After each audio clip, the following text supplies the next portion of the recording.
એકવાર શ્રી ગુસાઈજી દ્વારકા યાત્રાએ પધાર્યા. માર્ગમાં એક સેવક શેઠને ઘરે આપશ્રીએ મુકામ કર્યો. શેઠની પુત્રી પરણતા વેંત વિવાહ થઈ ગઈ હતી. એ વાતનું બધાને બહુ દુઃખ હતું. શ્રી ગુસાઈજીએ કૃપા કરી એ પુત્રીને બ્રહ્મ સંબંધ દીક્ષા આપી અને સેવા અર્થે શ્રી મદન મોહનજીનું સ્વરૂપ પધરાવી દીધું. સાથે સાથે આજ્ઞા કરી, જો બેટી, આ સ્વરૂપની ભાવપૂર્વક સેવા કરજે. એને તારા સર્વસ્વ માનજે. તારે ક્યાંય ઘર બહાર જવાની જરૂર નથી. લૌકિક તને બાધા નહીં કરે. મહારાજ, શ્રી ઠાકોરજી આવા ઠાડા સ્વરૂપે જ હોય ને? શ્રી ઠાકોરજી તો આવા જ હોય ને. તું એમનામાં મન પરોવજે, તેઓ તને ઘણું સુખ આપશે.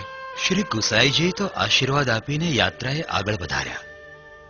હવે આ પુત્રી શ્રી ગુસાઈજીની આજ્ઞાનું અક્ષરે અક્ષર પાલન કરવા લાગી. એમ કરતા એના માતા પિતાનો દેહાંત થયો અને એ પણ વૃદ્ધ થવા લાગી. એક દિવસ એક વિરક્ત વૈષ્ણવ આ બાઈના ગામમાં આવ્યા અને પોતાના શ્રી ઠાકોરજીને બાઈના ઘરે પધરાવી તળાવ ઉપર સંઘ પડ્યો હતો ત્યાં કામકાજ અર્થે ગયા.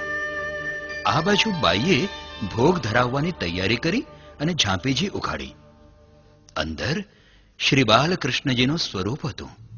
એ સ્વરૂપને જોઈને શેઠની પુત્રી ઘણી જ અચંબામાં પડી ગઈ. શ્રી બાલકૃષ્ણજીને હાથમાં પધરાવ્યા અને વિચારવા લાગી, હાય હાય, આ શું? આ ઠાકોરજીના હાથ પગ આવા ઠૂઠવાઈ કેમ કરતા ગયા હશે? મારા ઠાકોરજી તો ઊભા રહીને મુરલી બજાવે છે. આ વૈરાગીના ઠાકોરજી આવા કેમ? હા, હવે સમજાયું. આવી કડકડતી ઠંડીમાં વૈરાગીએ ઠાકોરજીને ગદ્દડ પણ નથી ઉઠાડી. તેમાં એમણે તૂટ્યું વાળી લીધું લાગે છે. જોને કેવા ઠૂઠવાઈ ગયા છે. લાવ, જરા જાયફળ અને કસ્તુરી ઉકાળીને તેલનું માલિશ કરી દઉં કે જેથી એમની ઠંડી ઉડે અને ઠૂઠવાયેલા હાથ પગ પાછા સીધા થઈ જાય.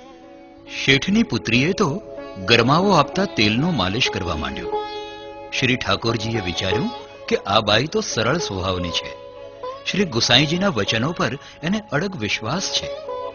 મારા અન્ય સ્વરૂપોના એણે દર્શન જ નથી કર્યા, ત્યાં એ કઈ રીતે મારા આવા સ્વરૂપને સ્વીકારી શકે?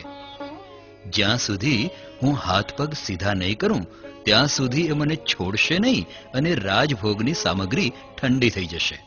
એના ઠાકોરજી પણ ભૂખ્યા બેઠા રહેશે.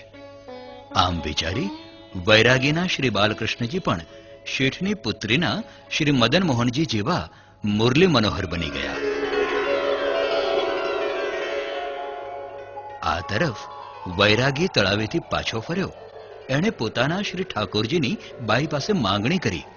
બાઈએ કહ્યું, જુઓ તો ખરા, તમારા ઠાકોરજી તો ઠંડીમાં માંદા પડી ગયા છે. થોડા દિવસ રોકાઈ જાઓ, સાજા થાય એટલે નીકળજો. એ બાઈ તું ગાંડી તો નથી થઈ ગઈ ને? મારા ઠાકોરજી પચાવી પાડવાની તારી દાનત તો નથી ને? મેં તો રાજભોગ પૂરતા પધરાવ્યા હતા તારે ત્યાં. લાવ મારા ઠાકોરજી ક્યાં છે? જુઓ ભાઈ, આટલા આકડા ના થાવ. તમારા ઠાકોરજી ઠંડીમાં ઠૂઠવાઈ ગયા છે.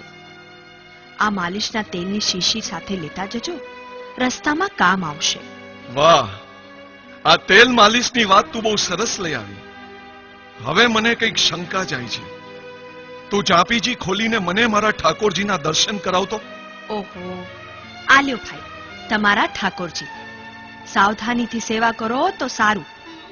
કોમળ બાળકને આવી ઠંડીમાં શીતને બહાર કાઢીને ફરવા નીકળ્યા છો. સંભાળી લ્યો તમારા ઠાકોરજીને. હે? અરે બાઈ, આ તો ઠાડા શ્યામ સ્વરૂપના મુરલીધર મદન મોહનજી ઠાકોરજી છે. મારા તો ઘૂંટણીએ ચાલતા ગૌર સ્વરૂપના શ્રી બાલકૃષ્ણજી હતા. નક્કી તે બદલી લીધા છે. મને મારા ઠાકોરજી પાછા આપી દે અને આ લઈ લે. આ જ ઠાકોરજી છે, મેં બદલ્યા નથી. જો તું મારા ઠાકોરજી પાછા નહીં આપે તો હું અહીં જ માથું પછાડીને પ્રાણ આપી દઈશ. તને હત્યા લાગશે. હે? ના ના ના ના ના. બાઈ મૂંઝાઈ ગઈ. એણે ઠાકોરજીને વિનંતી કરી. ઠાકોરજીએ કહ્યું કે હવે આ ઝઘડો તો શ્રી ગુસાઈજી જ ઉકેલશે. તું વૈરાગીની સાથે ગોકુળ ચાલ. બંને જણા ગાડી ભાડે કરી ને ગોકુળ ચાલ્યા. ગોકુળ આવી બંને જણાએ શ્રી ગુસાઈજી પાસે વાતની રજૂઆત કરી. શ્રી ગુસાઈજીએ ઝાંપીજી અંદર પધરાવ્યા અને શ્રી ઠાકોરજીને જગાવીને વાત પૂછી. શ્રી ઠાકોરજીએ સવિસ્તાર વાત કહી. શ્રી ગુસાઈજીએ વૈરાગી વૈષ્ણવને સમજાવ્યા અને બંનેનો ઝઘડો દૂર કર્યો. બંને જણા સંપીને પાછા ફર્યા અને ભાવપૂર્વક સેવા કરવા લાગ્યા. વૈરાગીને સ્નેહપૂર્વકની સેવાનું મહત્વ સમજાઈ ગયું.